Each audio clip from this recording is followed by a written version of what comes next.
प्रणाम, नमस्कार। बहुत स्वागत है आपका उस कार्यक्रम में जिसका नाम है हे प्रभु आनंद दाता। और आज इस कार्यक्रम में एक महत्वपूर्ण विषय जिस पर हम चर्चा करने वाले हैं, उस पर काफ़ी सुझाव संदेश हमको मिलते हैं और ऐसा ही एक संदेश अभी हमें मिला है हमारे विद्वान वक्ता जी के माध्यम से। और ये मुझे भी कई लोग इस बात को लेकर कह चुके हैं और हर वरिष्ठ पीढ़ी अपने बच्चों के भविष्य को लेकर चिंतित अधिक रहती है, आश्वस्त थोड़ी सी कम रहती है। तो दीक्षा की आवश्यकता या दीक्षित होने की आवश्यकता दोनों पीढ़ियों की है। अगर दीक्षा वरिष्ठ पीढ़ी की सबल और मजबूत है तो वो निश्चिंत होगी। अरे नहीं, वो आपको लग रहा होगा कि बालक हमारा शरारती है, वो है बड़ा गंभीर। अब बालक बानर एक समाना, बचपन है, पत्थर अत्थर मार दिया होगा, गेंद से आपका कांच टूट गया होगा, उसकी बॉलिंग का बड़ा शौक है उसको। इस तरह की चीज़ें घटती हैं। लेकिन जहाँ संदेह है वहाँ अगर एक कंप्लेंट बच्चे की आ गई, ओहो हो, अरे रे, मैं बहुत माफ़ी चाहती हूँ कि पता नहीं क्यों आजकल बड़ा इसका ट्रैक ही बदल गया है, स्कूल से आता है तब भी चुप रहता है, गुस्सा ज़्यादा करने लगा है। तो दीक्षा की आवश्यकता दोनों पीढ़ियों की है।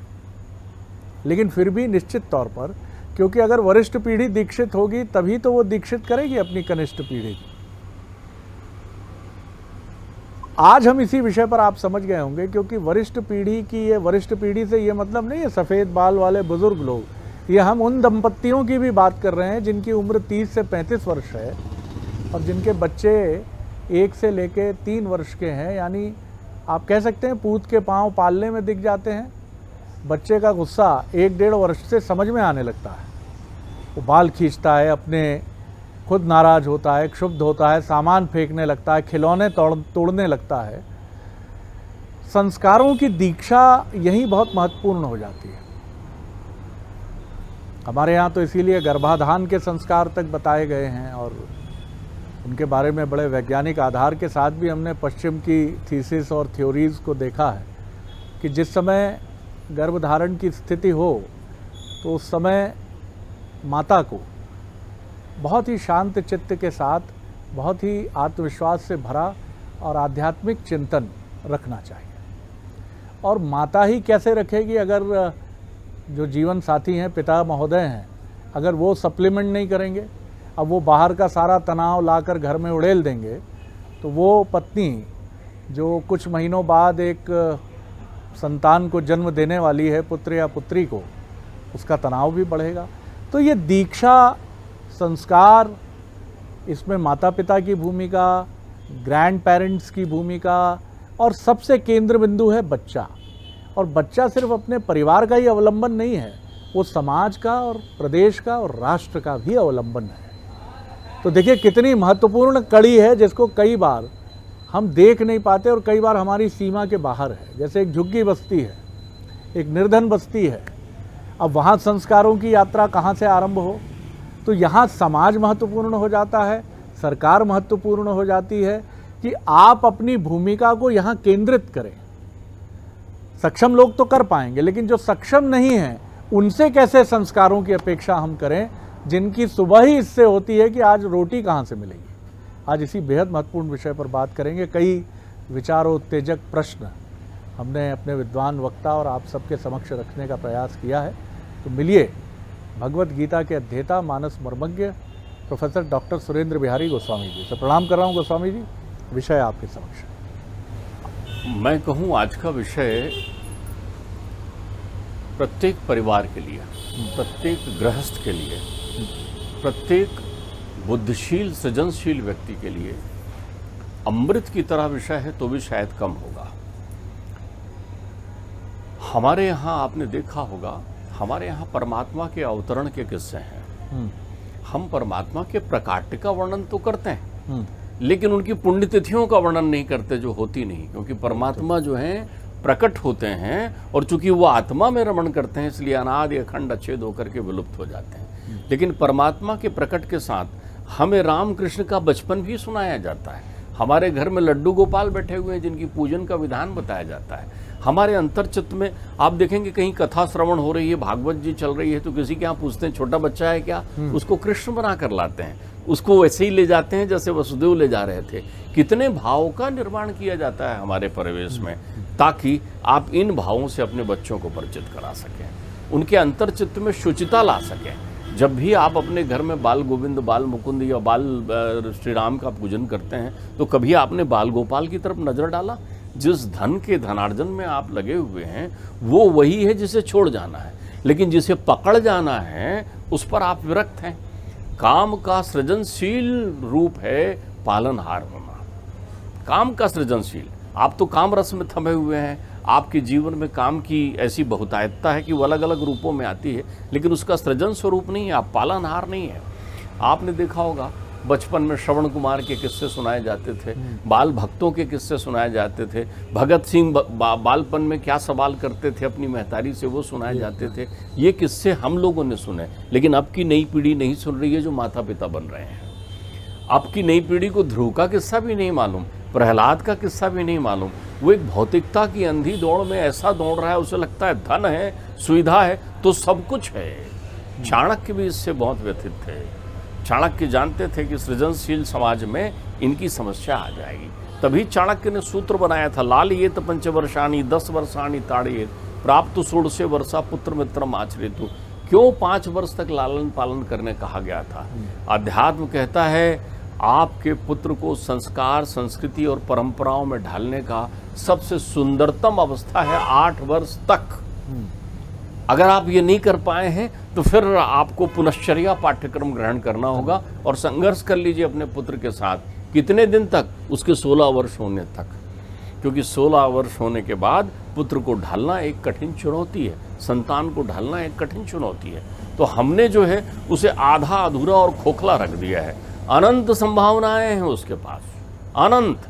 वो बहुत कुछ बोलना चाहता है आपके साथ, लेकिन आपने सबसे पहले उसकी जुबान बंद करने का प्रयत्न किया।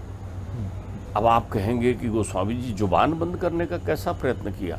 पुत्र को, संतान को, पुत्री को पालनहार करते समय सबसे पहले जब वो तोतली जबान में बोलना शुरू करता है तो अपने परिवेश की भाषा को आत्मसात करता है, अर्थात जो आपकी मातृभाषा में है उसका व्यवहार करिए उसके साथ। हम सबसे बड़ी चूक ये करते हैं कि उस बच्चे को वो सिखाते हैं जो हमारे यहाँ है नहीं। वो आता है बोलते हुए माँ माँ माँ करते, तो आप उससे मम्मी की उम्मीद रखते हैं कि वो मम्मी बोलते क्यों नहीं आ रहा है। उसको खिलौने की जगह टॉय शब्द का उपयोग करते हैं। वो आई बोलना चाह रहा है लेकिन आपको मॉम अच्छा लग रहा है उसके मुंह से। ध्यान रखिएगा, डीएनए है आपका। आपकी संतान, आपकी संतान की सेवा करते समय ये ध्यान रखा करें कि मुझे अजर अमर अनादि अखंड बनाने के क्रम में ये एक स्वरूप लेगा। जब यहाँ एक प्रश्न है जी। मेरी भी परवरिश उस परिवेश में हुई जहाँ माता पिता बच्चे को स्वच्छंद छोड़ते थे। मुझे लगता है आप भी उस पीढ़ी से हैं जहाँ माता पिता का ये दबाव नहीं था कि तुम इतने बजे आओ, ये परीक्षा IIT जी की परीक्षा के लिए कोचिंग 8वीं से शुरू कर दो। भौतिकतावादी नज़रिए से जब से हमने पालन पोषण अपनी संतान का आरंभ किया है, संस्कारों को तिलांजलि दी है क्या? देखिए, आपने इतनी सुंदर बात कही है, ये मूल प्रश्न आपने उठाया है, लेकिन इसमें ध्यान रखिएगा, जो भौतिकता आज नहीं है वो उस जमाने में हमारे साथ थी। दुनिया की सारी सुख सुविधाएं हमारे सम्मुख रहा करती थी। वो हाथों हाथ लेकर हमको, तो जमीन में ही नहीं उतारते थे हमको, कितनी बड़ी सुख सुविधाएं थी। लेकिन यहाँ अभी मेरी बात इसी सिद्धांत पर चल रही, आधा अधूरे का अर्थ होता है हमने अपने परिवेश को भुलाकर उनकी शिक्षा ग्रहण कर ली। क्योंकि हम जब स्कूल में गए थे ना, तो हमने देख लिया था कि पाश्चात्य देश वो हैं जहाँ बच्चे को बोलते हैं सुनो तुम्हें जो करना है करने दो, कुछ मत कहो, कुछ टोको मत, बच्चे को जो दिशा चाहिए वो लेने दो। तो हमारा बच्चा भी आधा अधूरा बच्चा जो बोल नहीं सकता अपनी भावनाओं को, क्यों? रट के पढ़ रहा है अंग्रेजी, घर में मराठी बोलता है, तेलुगु बोलता है, तमिल बोलता है, हिंदी बोलता है, लेकिन आप उससे संवाद वो भी नहीं कर रहे हैं और खुद भी नहीं कर रहे हैं। आप खुद भी उन भाषाओं में नहीं ढले हैं जो आपकी मातृभाषा को भी आप गड़बड़ कर रहे हैं। आपने मातृभाषा आप तो अपने घर में बोलते हैं, लेकिन आप बच्चे से ये प्रतीक्षा करते हैं कि वो खिलौना मत बोले, टॉयज बोले।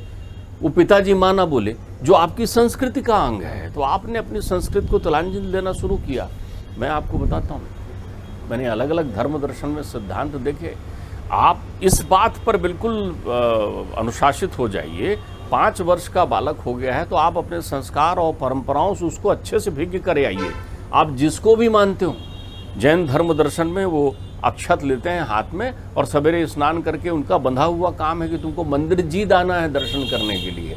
तो एक बच्चा जो है अक्षत लेके मंदिर जी दर्शन करने जाता है। जहाँ पर सनातन संस्कृति की और गुण मीमांसा है, वहाँ बोलते हैं बिना नहाए आपको नाश्ता नहीं करना है। उनके परिवार में अगर ये प्रक्रिया है तो वो बाल भोग ग्रहण नहीं करेगा, स्नान करेगा ही। ये अभ्यास आ जाता है। आप जिसको भी मानते हो, आप अपने साथ उनको, एक बच्चे को प्रलोभन देते हैं, देखो तुम अगर वो होमवर्क करोगे तो हम तुमको सिनेमा देखने ले जाएंगे, देखो ये चॉकलेट देंगे। होमवर्क के लिए प्रलोभन दे रहे हैं। ये प्रलोभन कहो कि सुबेरे उठ के अगर स्नान नहीं करोगे तो हम तुमको चॉकलेट नहीं देंगे, माता पिता दादा दादी को प्रणाम नहीं करोगे तो ये नहीं करेंगे, ठाकुर जी को नमस्कार नहीं करोगे। ये आपको बालपन से करना है, सहजता के साथ, खेल खेल में। लेकिन आप व्यस्त हैं किस में, जिसे छोड़ जाना है। ये है आपका अक्स लिए हुए आगे चलेगा दुनिया में। और जब आप उत्तरार्ध में जाएंगे तो तुम्हारा जीवन स्वर्गमय बनेगा या नरकमय, वो ये तय करेगा। ये तय करेगा कितनी बड़ी भूल कर रहे हैं थोड़ी सी प्रक्रिया के लिए। तो सबसे पहले, यदि आपने अपनी परंपराओं को ग्रहण नहीं किया है, आपकी जो भी परंपरा हो, आप जिसको भी मानते हो, उसके अंतर्चित्त में श्रद्धा याग्नि समद्धते श्रद्धा होते हवि। आप उसे बताइए। हमारे यहाँ तो रामचंद्र जी प्रातः काल उठकर रघुराई उनकी दिनचर्या बता रहे हैं, माता पिता को प्रणाम कर रहे हैं, गुरु को प्रणाम कर रहे हैं। आप ये कराइए। आप उसे चाहे जिस भाषा की स्कूल में भेज रहे हो, आपको लगता है कि उस भाषा को अब जमाना निकल गया है इसका, सारी भाषाओं में श्रेष्ठतम भाषा हो गई है हमारे देश की भाषा, जो उपभोक्तावादी क्रांति का परिचायक है आपके यहाँ। लेकिन मैं यहाँ भाषा की वैमनस्यता नहीं कर रहा हूँ। आप उसके साथ अधिकतम संवाद अपनी मातृभाषा और अधिकतम व्यवहार अपनी परंपराओं के अनुकूल करिए, उसमें संकोच मत करिए। यहाँ सर एक और जो बात मैंने रखने की कोशिश की आपके समक्ष, एक बार फिर उसको विचारण के लिए रख रहा हूँ।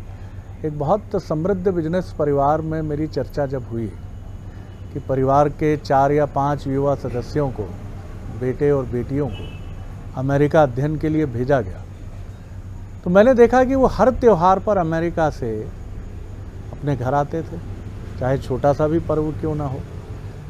चूँकि परिवार समृद्ध है, आने जाने का किराया उनके लिए चिंता और चिंतन का विषय नहीं है। मैंने उससे परे प्रश्न किया। मैंने कहा बच्चों को जेट लैग होता होगा, आते हैं, छुट्टी कम मिलती है और तुरंत फिर यहाँ आकर दिवाली, होली, रक्षाबंधन ये सब करके तुरंत निकल जाते हैं। तो उन्होंने जो उत्तर दिया, उन्होंने कहा हमने उनको सिर्फ एक्सपोजर के लिए, अनुभव के लिए यूरोप भेजा है। अपने भारत को भूल जाएं, दिवाली पर दिए जलाना भूल जाएं, होली पर रंग लगाना भूल जाएं, रक्षाबंधन पर कलाई सूनी रहे, इसके लिए नहीं भेजा है। तो पहले संस्कारों की दीक्षा माता पिता की हो। देखिए, हमारे यहाँ ये भी बचपन से सिखाया जाता है, पहली गुरु प्रथम गुरु माँ, प्रथम गुरु माँ। इसलिए कहा जाता है कि एक पूरे परिवार की सूत्रधार माँ होती है। ध्यान रखिएगा, हमारी जिद जब पूरी नहीं होती थी तो हम माँ के पास जाते थे। माँ ही वो शक्ति थी जो पिताजी को मना लेती थी कि ऐसा करने दो बच्चे को, और हम कर लिया करते थे। तो आज माँ के लिए ये दायित्व इसलिए दिया गया है कि आप स्वयं जागृत होकर ये प्रेरित करें कि आपके परिवार में आपके परंपरा और कुल के हिसाब से उन संस्कारों का पालन हो रहा है कि नहीं हो रहा है, इनको देखें। आपने एक बहुत अच्छी बात कही, जिनके बच्चे बच्चियां बड़े होकर नौकरी में बाहर निकलते हैं, देखो वो तो चूक आपने कर दी। अब एक विचित्र संकोच आपने ले लिया, आप अपनी मित्रता खत्म कर देते हैं। प्राप्त 16 वर्षा पुत्र मित्रम आचरेतु। आप तो भारतीय संस्कृति में रहिए ना। बेटे से ये पूछिए, क्यों बेटा तनख्वाह मिल गई क्या? पूछिए तो, बेचारे को पहली बार वो धन पैसा मिला है, बैंक में पड़ा हुआ है, वो उन पैसों का क्या उपयोग कर रहा है, पूछिए आप। मैं कह रहा हूं जरूर पूछिए। और उसको, अब तो लोग कहते हैं ऐसा कैसा किसी की तनख्वाह पूछेंगे, क्यों? किसी का क्या हो गया? तुम्हारे हृदय का टुकड़ा है, तुम्हें धन थोड़ी चाहिए उससे, लेकिन तुम्हें पूछना है पैसा मिला क्या, क्या किया बेटा, कहाँ खर्च कर रहे हो, क्या कर रहे हो। दूसरा, आप तो पूरा ध्यान बच्चे का जन्मदिन मनाने में लगा देते हैं। ठाट लीजिए, जैसे ही बच्चा बड़ा हो अपना जन्मदिन मनवाइए। बच्चे से कहिए इस तारीख को आना होगा, दादाजी का जन्मदिन है, दादी का जन्मदिन है, वो माँ मुझे छुट्टी नहीं मिलेगी, जो हो भैया नौकरी छोड़ना है तो छोड़ दे लेकिन आना पड़ेगा। ये आबद्धता का आवरण तो दीजिए, तो उसको अनिवार्यता मिलेगी, वो घर से जुड़ेगा। आप तो कहते हैं नहीं नहीं नहीं नहीं मत आना। अरे दादाजी शांत हो गए हैं, पुत्र वहाँ बेचैन है, आप पोता वो बोल रहा है माँ मैं फ्लाइट की टिकट देखा। अरे नहीं नहीं बेटा, यहाँ हम लोग हैं, सब संभाल लेंगे, तेरी नौकरी को नुकसान ना हो। कौन सा संस्कार दे रहे हैं आप, कौन सी प्रक्रियाएं कर रहे हैं, प्रक्रियाएं कर रहे हैं। एक कितनी सुंदर कथा है, कई समय से चली आ रही है कि एक दादाजी जिसके प्रति जो है उनके पुत्र और उनकी बहू प्रतिलोम विचारधारा रखती थी, अकेले थे जीवन में, वृद्ध हो गए थे, तो उनके लिए उन्होंने एक मिट्टी का बर्तन ला के रख दिया था कि सुनो इसी में खाना मिलेगा और धो के रख दिया करो।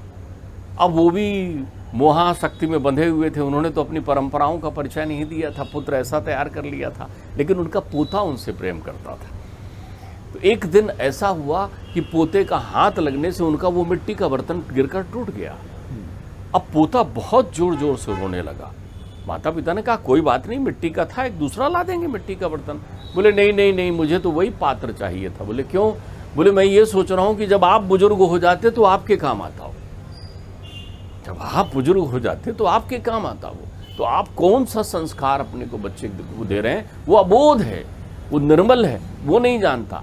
आपने देखा कि बगल वाले के यहाँ के लोग उस पाश्चात्य माध्यम की शैली के महाविद्यालय स्कूल में जा रहे हैं, तो आपने भी भेज दिया, बहुत अच्छी बात है, मेरे को शिक्षा के ढंग पर कोई चिंतन नहीं करना है।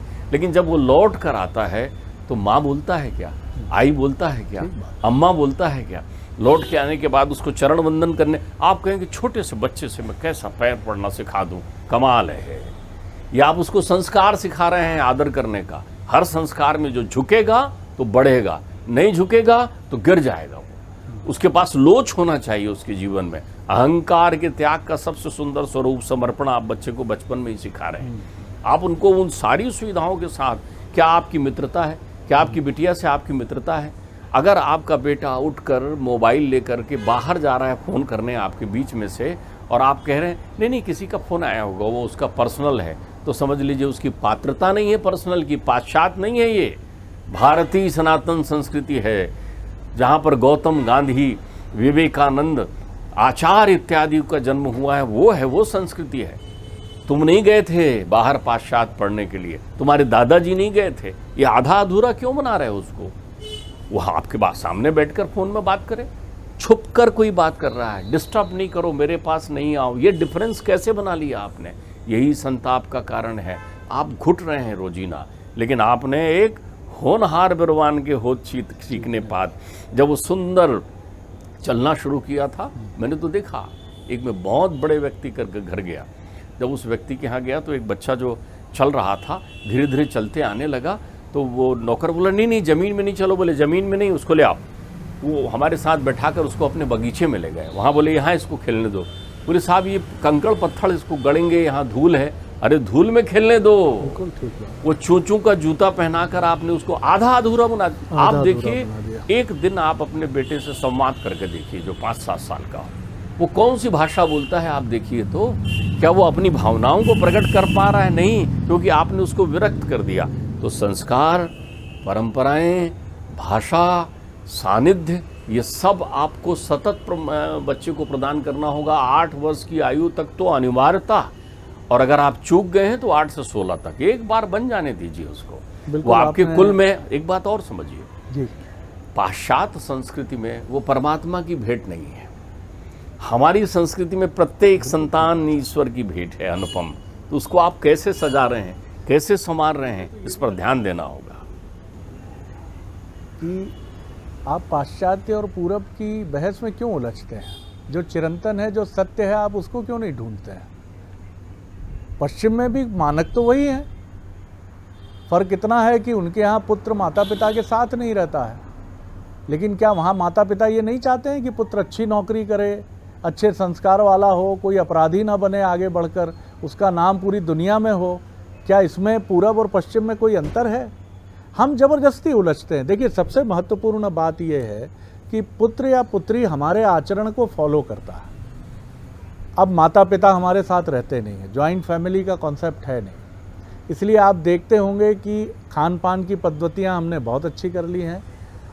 लंबाई ऊंचाई चाहे पुत्र हो या पुत्री हो, आप 6 foot 5 foot 9 inch 5 foot 11 inch देखेंगे, आपको जब देख कर लगेगा बड़ी भव्य मूर्ति है संतान की, बड़ा सुदर्शन स्वरूप, बड़े सुव्यवस्थित वस्त्र, और वो आकर जिस अंग्रेजी में बोलेगा आपको अनकन्वीनियंट तो नहीं लग रहा है?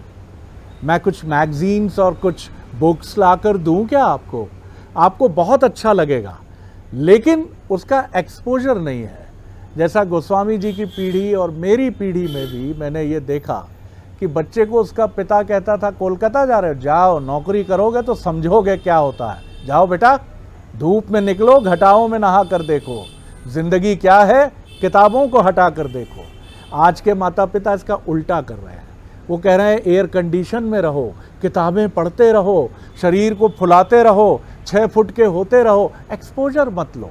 और यही वजह है कि उसकी भावनाएं भी कंप्यूटर इलेक्ट्रॉनिक गैजेट्स के साथ मशीन होती चली जाती हैं।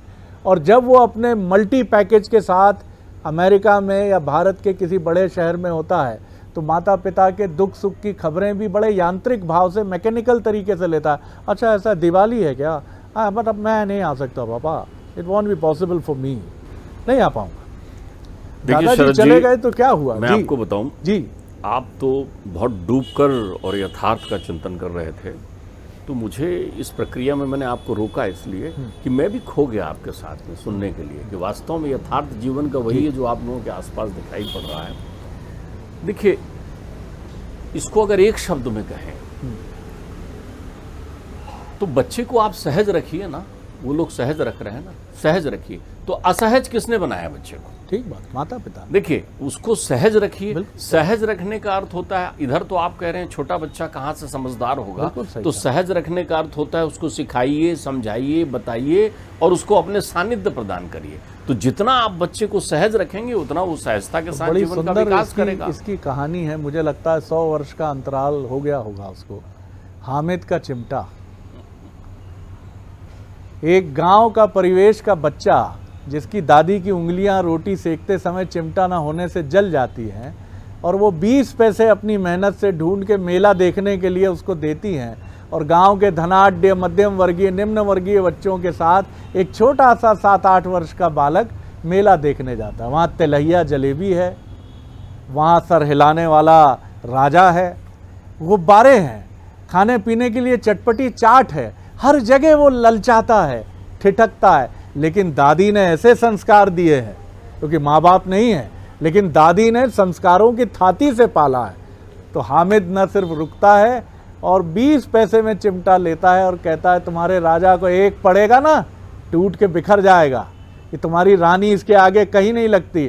और थोड़ी देर में गांव के सारे बच्चे उस चिमटे पर मुग्ध हो जाते हैं। धन्य है प्रेमचंद जी, अद्भुत हैं आप, और अद्भुत है वो कथा का सार जो ये बताता है कि अगर आप ऐसे संस्कार देंगे तो सिलिकॉन वैली का आपका बच्चा आपकी एक उंगली जलने की खबर सुनकर चार्टर्ड फ्लाइट लेके घर आएगा सर, 10 लाख रुपए खर्च करके, और आप मुग्ध होकर देखते रहेंगे कि वाह हामिद चिमटा ले आए बेटा मेरे लिए। इसमें एक और तथ्य जोड़कर मैं इसको विराम देना चाहूँगा कि आपका संकोच भी बच्चों के विकास में बाधक होता है। आप बच्चे को अपने साधन के लिए उपयोग करने में तो संकोच नहीं करते। जब कहते हैं सुन के आओ वो क्या कह रही हैं या वो क्या कह रहा है, उसको पूर्वग्रही बनाने में आप संकोच नहीं करते। लेकिन जब बच्चे का हित होता है तो संकोच करते हैं। आज के ज़माने में एक माता पिता को अपनी संतान पुत्र पुत्री से ये पूछने में संकोच है कि बेटा तुम्हारा विवाह कब करने का चिंतन है। तो आप अपने संकोच के दायरे को, और आपका संकोच आप में संस्कार और परंपरा का अभाव बता रहा है, ये आप अपने बच्चे में ना रहने दीजिए, उसे पुष्ट बनाइए। क्योंकि भारतीय संस्कृति और संस्कार से बढ़कर इस समय पूरी दुनिया में कोई नहीं। निखालिस तरीके से पालिए बच्चे को, उससे नेह का बंधन रखिए, उसको किसी प्रोडक्ट की तरह मत रखिए, किसी उत्पाद की तरह मत रखिए, किसी ऐसी वस्तु की तरह मत रखिए कि जिसको आप प्रदर्शन की वस्तु बना दें।